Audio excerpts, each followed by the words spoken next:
Bismillahirrahmanirrahim. Assalamualaikum warahmatullahi wabarakatuh. Bapak Ibu kaum muslimin dan muslimat jamaah rahimakumullah, sebagaimana biasa, marilah sejenak kita mendengarkan rukun zuhur. Insyaallah pada kesempatan zuhur siang hari ini akan diisi oleh Ustaz Haji Azwardi SPDI. Pada Ustaz kami silakan.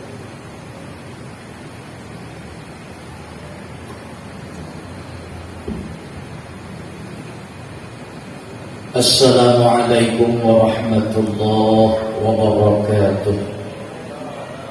Alhamdulillahi wahdah, sadaqa wa'dah, wa nasara 'abdah. Wassalatu wassalamu ala rasulillah sayyidina wa maulana Muhammad ibn Abdullah. Amma ba'du, faqad qala Allah tabaraka wa ta'ala fil Qur'anil Karim, wa huwa asdaqul qailin wa biqawlihi yahtadil muhtadun. A'udzu billahi samii'il 'aliim minasy syaithaanir rajiim. Bismillahirrahmanirrahim. Inna rahmatallahi qariibun minal muhsinin. Thumma qala Rasul sallallahu alaihi wasallam, inna rahmati sabaqat ghadabi.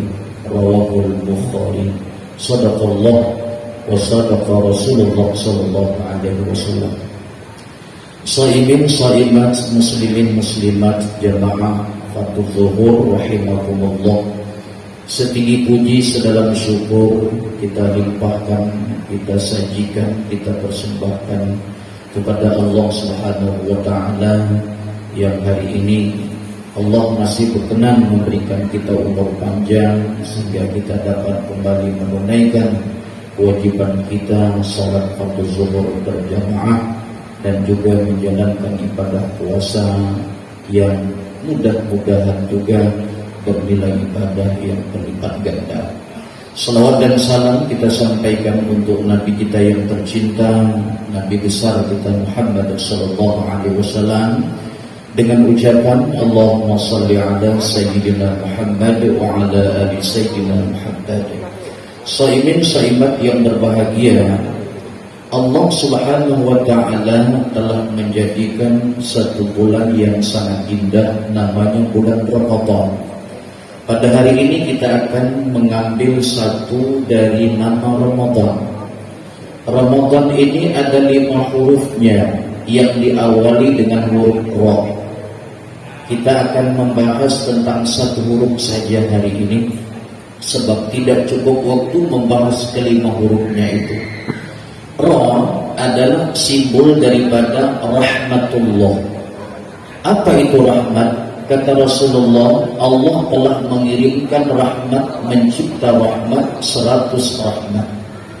Dari 100 rahmat itu 99 Allah simpan nanti di akhirat. Satu rahmat Allah kirimkan ke dunia. Mulai zaman Nabi Adam sampai kiamat, cukuplah dengan satu rahmat Allah itu.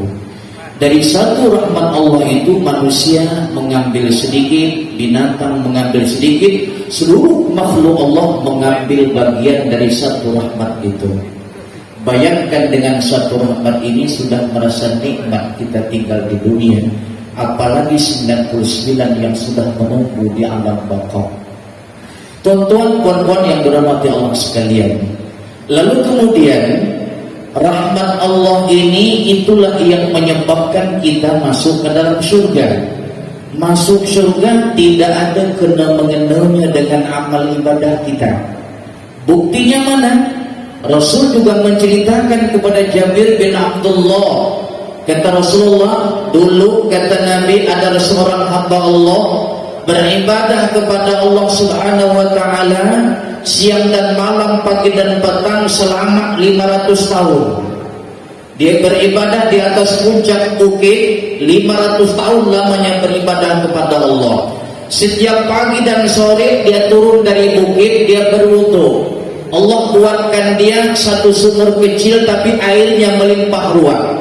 Kemudian Allah ciptakan lagi di bawah bukitnya itu satu pohon delima yang paling sulit berbuah, tapi untuk orang ini Allah kasih hadiah yang luar biasa, satu malam satu buah delima. Untuk dipakainya yaitu makan berbuka dengan makan bersahur bagi dua. Sebelah delima dimakan untuk berbuka, sebelah delima dipakai untuk makan bersahur.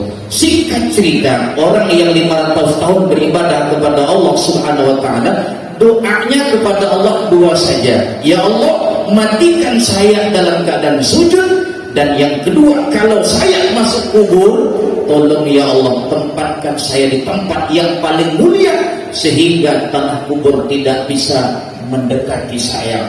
Ternyata permintaan orang ini dikabulkan oleh Allah Subhanahu wa taala. Dia wafat dalam keadaan sujud, kemudian di dalam kubur Allah buat satu tempat yang khusus untuk orang ini. Singkat cerita, lalu orang ini dinaikkan di mahkamah Allah.